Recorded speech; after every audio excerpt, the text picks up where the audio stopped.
Harusnya atau sebaiknya dari awal itu udah ngomong, ini dalam pacaran atau dalam hubungan ini saya cuman mau sampai segini loh. Payudaramu besar banget atau payudaramu kecil banget, itu tuh saling ngejek, dan itu kan yang menormalkan kekerasan tadi kan. Laki-laki memandang seksualitas kebanyakan sebagian besar ini yaitu tentang hubungan seksual.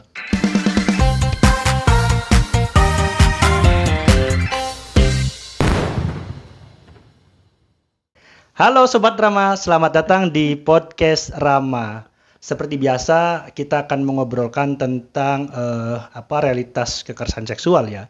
Kali ini kita akan mengobrolkan tentang boundaries ya, karena ini seringkali menjadi pertanyaan banyak teman-teman.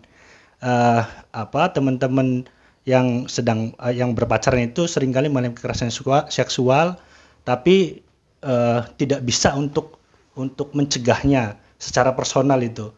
Nah, itu seringkali menjadi kekerasan yang berkelanjutan, mulai dari misalkan dari ucapan yang tidak enak gitu kan, terus meraba-raba sampai ke hubungan seksual. Itu seringkali kita mendapatkan cerita itu di Rumah Rama, teman-teman dari mahasiswa, dari santri bahkan. Nah, itu adalah tema kita kali ini ya Sobat Rama. Kita akan ditemani oleh Mae dari NAPISEF ya, National Organization of Asian and Pacific Islander Ending Sexual Violence. Ya, Mae. Ya, itu dari Amerika. Nanti Mae bisa ya. Udah hafal sekarang ya. Ya, tempatnya di Amerika. Nanti Mae bisa menjelaskan tentang itu. Dan saya juga ditemani oleh Encop, Mbak Asih, Halo. dan Anis. Anis, halo. Nanti kita ngobrol-ngobrol bareng ya tentang ini. Bisa sharing bareng, bisa menanya dan saling menimpali gitu. Oke, itu ya teman-teman. Jangan lupa juga like, share, komen, dan satu lagi ya, subscribe. Dan bisa dengarkan di Spotify. Dan kita juga menjual banyak buku ya. Ada di mana, Cop? Uma Rama Store. Oke. Mulai dari siapa nih? Apanya? Mungkin mulai dari Mae ya. Gimana Mae? Jadi menanggapi kalau kita ngomong tentang boundaries itu kan artinya batasan ya. Jadi kalau misalnya ini ada sesuatu gini, boundary itu kan batasan-batasan di sini gitu. Terus kalau kita ngomong boundaries tentang dalam dalam pacaran atau dalam satu hubungan, seringkali itu kan agak terselamur ya, kurang jelas karena mau ngasih boundary-nya gimana, orang nggak biasa ngomong tentang ini loh yang saya suka atau ini loh yang saya nggak suka. Itunya nggak pernah diomongin. Sedangkan itu tuh sebetulnya boundaries-nya itu di situ gitu loh. Jadi harusnya atau sebaiknya dari awal itu udah ngomong, ini dalam pacaran atau dalam hubungan ini saya cuman mau sampai segini loh, gitu loh. Nah, dan harus dihormati, harus diikutin gitu. Nah, seringnya karena dari awal itu tidak jelas, karena seringkali juga mungkin baru pertama kali pacaran, atau seperti yang Pak Ocit bilang beberapa bulannya lalu, bahwa seringkali kosakata tidak itu atau menolak itu tidak ada gitu kan. Jadi waktu mau menolak pun nggak bisa karena nggak biasa gitu loh. Jadi nggak tahu, mungkin ada pengalaman yang begitu nggak? Iya. Mungkin ini saya nanggapin, nanti bisa Encop atau Anis juga bisa nanggapin. Kalau aku benar banget Mai. Jadi memang tadi kita tidak pernah mungkin ya sepengalaman aku juga misalnya di Uma Rama menemani atau saya sendiri misalnya itu tidak pernah mendapatkan satu pembelajaran gitu tuh dari orang tua atau lingkungan sekitar atau dimanapun tentang tadi gitu tuh, untuk menolak, untuk tidak mau, untuk tidak bisa dalam misalnya hal-hal yang terkait dengan kebertubuhan saya misalnya dengan pasangan gitu tuh. Bukan, sebenarnya aku tadi ingin menambahkan, bukan hanya dalam konteks berpacaran ya, dalam konteks sudah berelasi misalnya dalam yang sudah dalam institusi perkawinan aja tuh juga bisa gitu Ya, tuh kita benar. mengalami kekerasan seksual karena tadi mungkin ada batasan-batasan yang kemudian tadi kita tidak biasa untuk bilang tidak mau karena apalagi dalam konteks sudah dalam ikatan pernikahan itu kan harus nurut apa kayak gitu. Nah, tapi malah saya juga ada satu pertanyaan sendiri Maestro.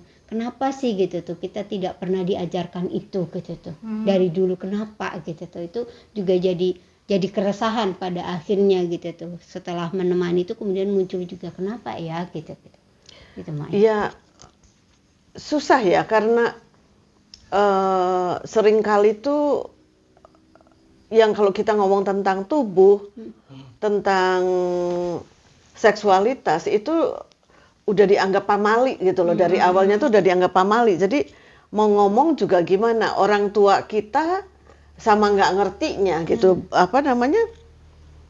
Apakah mereka dijodohkan, apa yang memang harus nerima aja. Jadi mereka sendiri juga, yang orang tua kita juga nggak ada pengetahuannya, itu tuh nggak ada gitu loh. Jadi memang tidak terbiasakan, dan memang bicara soal seks atau seksualitas tuh memang apa sih, nggak biasa ya. Jadi nggak, kurang nyaman. Dan tadi yang bilang kadangkala dalam satu perkawinan juga nggak paham juga gitu loh, karena gimana ya, jadi biasanya kesering kalinya perempuan itu jadi sama orang tua kan, waktu sama orang tua dibilangnya pokoknya kamu harus menjaga keperawananmu, nggak boleh kawin, jangan pacaran, jangan pokoknya menjaga kesucian lah, kayak gitu. Pergaulan bebas. Nggak boleh segala macam. Nah, dari situ terus pindah ke, kadang-kadang nggak pakai pacaran, kadang-kadang langsung perkawinan. Waktu di perkawinan tahu-tahu dibilangnya kapan punya anak, ya kan?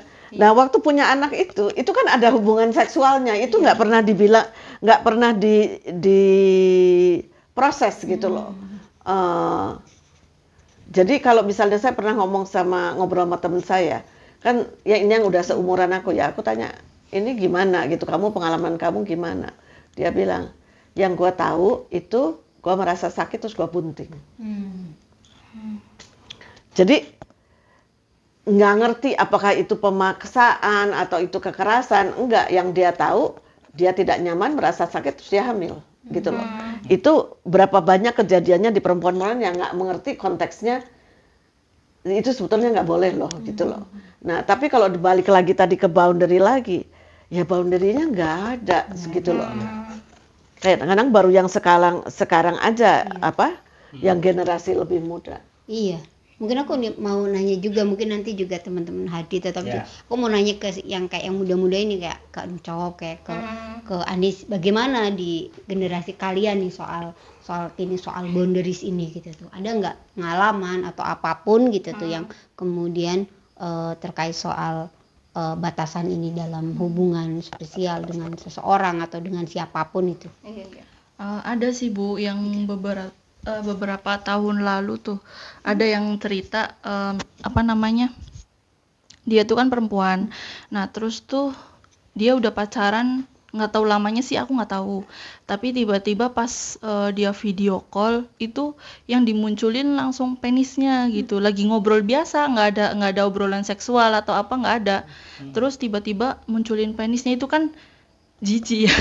Maksudnya kaget dong, shock, si perempuannya shock, apa maksudnya gitu kan, dia kayak nge-freeze gitu. Itu kataku sih karena nggak pernah diobrolin juga tentang batasan dia sama laki-laki, dan dia juga nggak tahu sih awal-awalnya kan, karena nggak tahu tentang boundaries itu.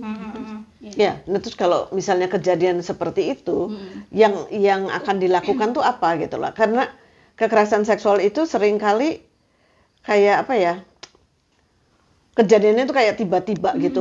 Untuk yang melakukannya itu nggak tiba-tiba, tapi untuk yang diperlakukannya ini, yang mengalaminya itu tiba-tiba gitu. Kalau yang ini udah ada kayak rencananya gitu loh. Yang ini kan nggak tahu. Yang sebelah sininya yang sebelah sininya dia udah tahu akan mengeluarkan penisnya, itu dia udah tahu gitu. Yang sini kan nggak tahu gitu loh. Dan waktu itu terus mau jawabnya gimana? Kalau pernah diomongin, misalnya, ini nggak bisa ya, ini mau sebatas ini aja, saya nggak ada hubungan, apakah itu melalui video apa-apa, saya itu nggak mau gitu. Kalau misalnya sampai begitu, misalnya saya makan matikan gitu loh apa. Tapi kan itu nggak pernah diomongin Iya, gitu. iya. Nah, kalau Encop sendiri gimana? Sebelum nanti ke yang So, laki-laki nih, kan ada the- Hadi juga nih. Gimana bisa misalnya, Bang? Diam dulu. Kalau aku sendiri sih kayak tadi yang Mae singgung di awal juga kayak apalagi dalam hubungan pacaran ya, relasi di pertemanan pun kayak boundaries itu nggak ada. Maksudnya kita tuh nggak pernah ngobrolin itu. Jadi kadang antar teman pun sering melakukan Betul. kekerasan. Jadi kayak aku kan temenin yang di pesantren juga kan Mae. Jadi antar teman pun saling body shaming kayak payudaramu besar banget atau payudaramu kecil banget. Itu tuh saling ngejek dan itu kan yang menormalkan kekerasan tadi kan. Belum lagi kayak kalau misalkan dalam pacaran yang aku temukan, padahal sebenarnya entah perempuan atau laki-laki itu udah ngerti batasannya. Tapi karena nilai-nilai misalkan kayak yang kita tahu secara umum pacaran tuh seperti ini. Lelaki misalkan lelaki itu berbuat yang seperti ini atau perempuan itu harus nurut sama laki-laki. Itu secara umum yang nilai-nilai yang maksudnya udah diketahui dan Dinormalkan. iya dinormalkan kayak gitu. Jadi kadang ingin menolak ada rasa nggak enak. Ini aku bener nggak ya ngelakuin kayak gini? Misalkan aku nolak kayak gini, nanti ada ketakutan juga kan. Nanti pacarku gimana ya tanggapannya? Kayak gitu seringnya tuh kayak gitu juga sih yang aku temui. Oh, Hadit, maksudnya ini karena ada maksudnya laki-laki juga. Kenapa kemudian misalnya tadi gitu tuh yang laki-laki tuh tiba-tiba melakukan itu gitu Yang tuh. kamu dengar Ya. dari Yang kamu dengar gitu tuh atau Ya. apalah gitu tuh. Mungkin aku representasi dari laki-laki. Iya, maksudnya biar ini juga Begini sih, clear. kalau boundaries itu kan harusnya memang kita sendiri terhadap diri itu sudah tahu betul tentang apa yang aku sukai, bagaimana tubuhku ini merasa nyaman, merasa enak diperlakukan seperti apa kan seperti itu. Nah, pada diri laki-laki itu kebanyakan umumnya tidak pernah mendapatkan pelajaran tentang itu. Nyamannya kita tuh bagaimana. Jadi boro-boro mau membuat orang nyaman atau boro-boro untuk memberikan satu komitmen bahwa batasan saya tuh ini. Untuk dirinya sendiri pun itu nggak punya, jadi nggak ngerti karena nggak pernah diajarin. Laki-laki memandang seksualitas kebanyakan sebagian besar ini yaitu tentang hubungan seksual. Sebagian besar seperti itu. Kalau dalam masa pacaran, aku juga pernah pacaran ya maksudnya. Iya. Jadi Ya kalau dong, makanya banyak kan gitu loh. Jangan begitu Nggak dong. apa-apa, itu Ya. karena masa lalu ya. ya gitu. aku sharing aja. Jadi kalau menurut teman perempuan laki-laki itu mendadak enggak.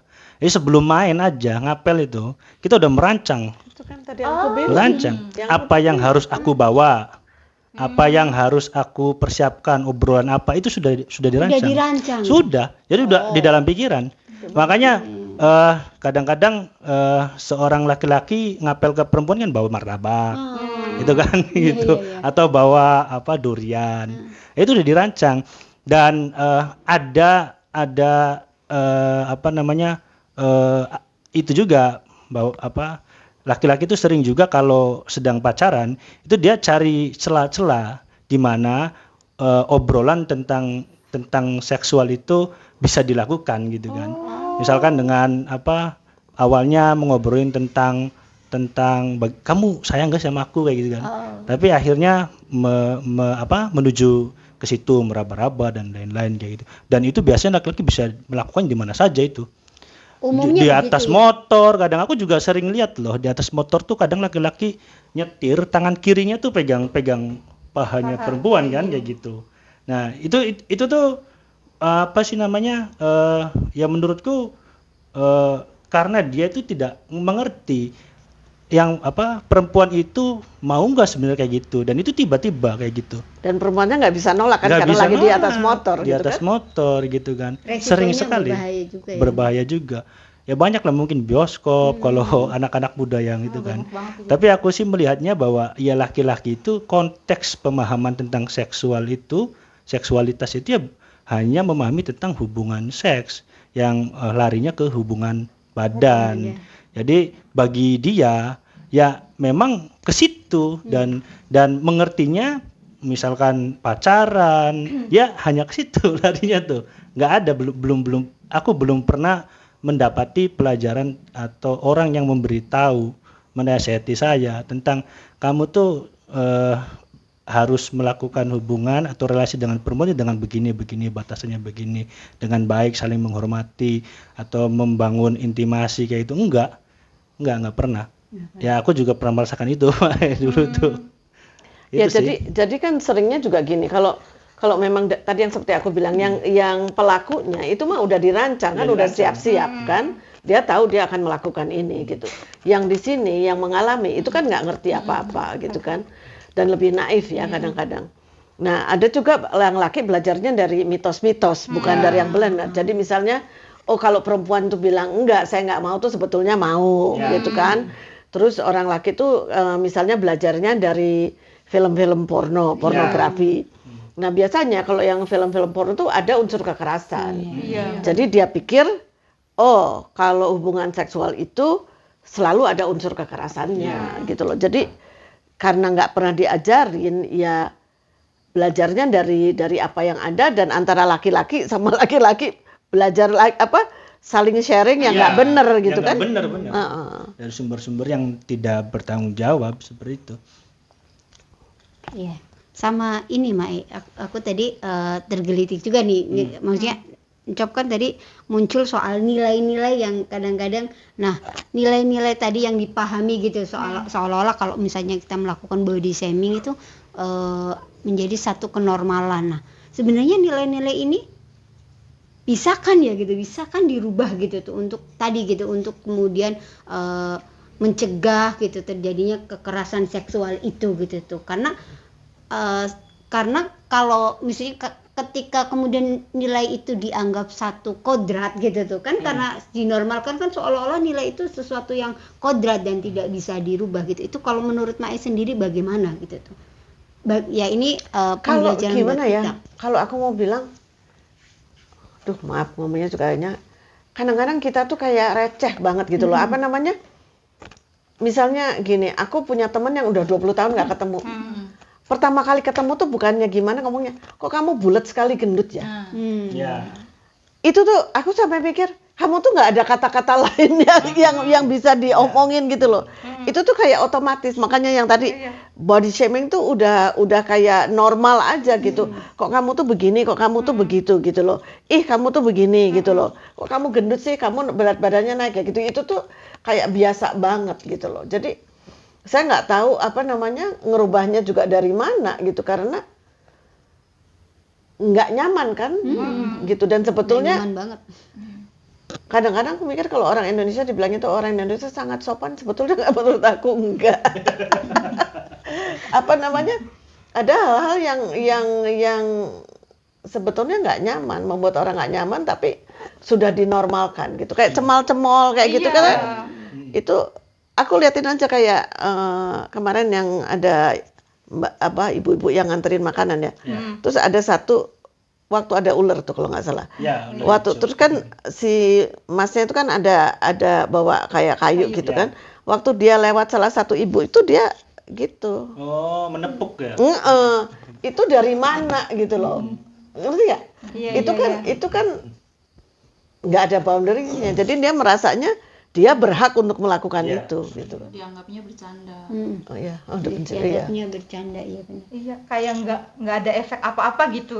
Padahal mah kan kadang Risih. apa maksudnya yang kenanya itu, yang kena apa maksudnya mungkin juga apa ini apa yang nempel-nempel kayak gitu kan gak nyaman. Mae, aku ada pertanyaan sih. Misalkan ya Mae, dia si perempuan ini kerjanya tuh di tentang ini, maksudnya tentang seksualitas dia tahu gitu, tentang perempuan dia tahu, dan dia tuh sering kayak diskusi sama pacarnya gitu yang laki-laki, dan ternyata si laki-laki ini malah manfaatin karena dia ini tahu tentang ini, jadi kayak manipulatif gitu loh Mae, jadi bener-bener dimanfaatin buat motifnya dia ngelakuin kekerasan seksual gitu. Itu gimana Mae? Jadi kalau yang kita ya, yang bekerja mendalami dalam bidang ini gitu, memang harus tegas gitu loh. Nggak berarti bahwa saya tuh tahu terus kamu malah bisa seenaknya gitu loh. Jadi kita malah boundary-nya harus lebih kenceng gitu loh. Jadi karena orang mikirnya, oh gue bisa nih ngomong sama kamu ngomong tentang seks gitu. Terus jadi menganggapnya bahwa kita tuh mau gitu loh. Jadi kita tuh mesti bilang ini saya bicara karena saya bekerja dalam bidang ini. Tapi tidak berarti bahwa saya tuh mau melakukan dengan siapa saja, itu tuh enggak gitu loh. Jadi emang harus diklarifikasi gitu. Mungkin ini yang penting ya di obrolan soal boundaries nih, nggak tahu sepakat apa enggak, mungkin bagaimana atau mungkin apa sih yang bisa kita lakukan gitu tuh untuk terkait soal boundaries ini Mae, untuk mencegah lah, untuk menjadi P3K awal agar tidak mengalami ini gitu tuh, khususnya mungkin juga memotong tadi gitu tuh kebiasaan-kebiasaan yang menormalkan itu agar tidak terus dilanjutkan gitu tuh. Itu tuh bagaimana menurut Maya mungkin? Ya susahnya bebannya ke kita ya.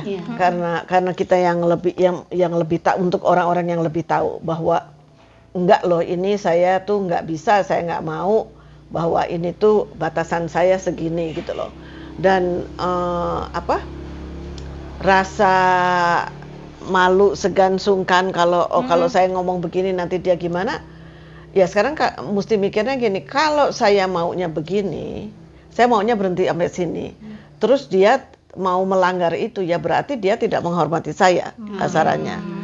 Berarti lah ngapain sama orang yang tidak mau menghormati kamu.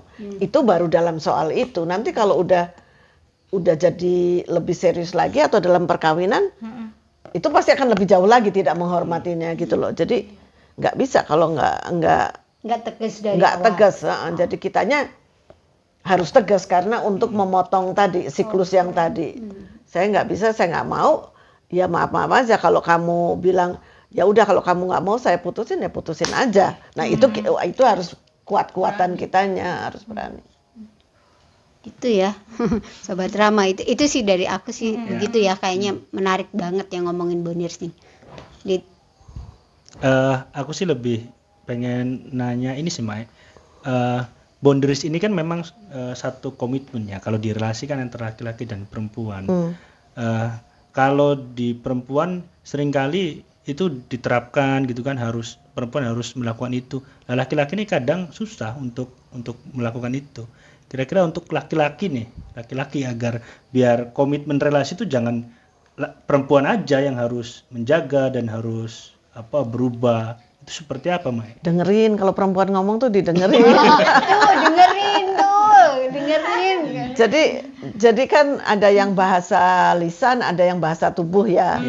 Jadi kalau misalnya coba deh perhatiin gitu kan bahasa tubuhnya juga ngirimin signal-signal ya, micro expression ya, kalau kita bilang gitu. Maksudnya ada ekspresi-ekspresi yang sangat kecil, tapi kalau kamu betul-betul perhatian itu kamu akan tahu. Misalnya maaf ya, saya pegang gini gitu loh, terus dianya gitu, atau dia tarikin, itu kan itu berarti nggak mau gitu loh, yang kayak gitu-gitunya. Ekspresinya, misalnya kamu gimana terus gitu loh, ada kerutan atau ada gimana gitu. Itu dalam yang kecil-kecil ya bahasa tubuhnya. Terus juga kalau dia bilang enggak, saya nggak mau loh, ini saya nggak nyaman, itu ya tolong dihormati gitu loh. Dan saya juga nggak gimana ya, kan ini juga ada soal seksualitas, tentang ada hormon-hormon juga ya. Iya. Kan itu juga misalnya yang lakinya udah apa namanya, ada stimulasi kan, udah seperti tadi udah dibayangin nih dari awal gitu. Nah itu untuk orang lakinya untuk nyetopnya itu gimana gitu, itu tergantung orangnya. Dan juga sebenarnya pertanyaan dasarnya, kenapa sih pakai maksain gitu loh? Kenapa sih pakai maksain, atau lebih jauh lagi, kenapa sih pakai kekerasan gitu loh? Kenapa sih nggak ditanya baik-baik aja gitu maksudnya? Iya benar-benar. Iya. Terus kenapa sih mau jalan pintas gitu loh? Maksudnya cepet-cepet gitu. Iya. Kenapa sih nggak dibina dulu gitu loh? Itu aja sih saya rasa.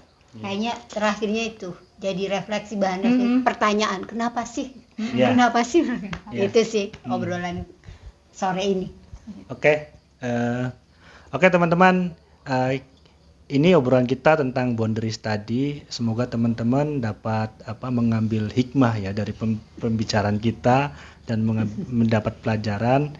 Ya sebenarnya ini juga sebenarnya pelajaran buat kami ya. Tapi kalau ini bermanfaat ya alhamdulillah gitu kan seperti itu. Yeay. Nah, kalimat terakhir tadi untuk laki-laki ya. Dengerin kalau perempuan ngomong tuh, awas tuh laki-laki. Terima kasih Sobat Rama, sekian dari kami. Jangan lupa like, comment, share, dan subscribe ya channel kami, dan teman-teman bisa dengarkan juga di Spotify Podcast Rama. Dan jangan lupa teman-teman juga bisa beli koleksi buku-buku kami ya. Di mana, Cop? Umar Rama Store. Oke, bye-bye.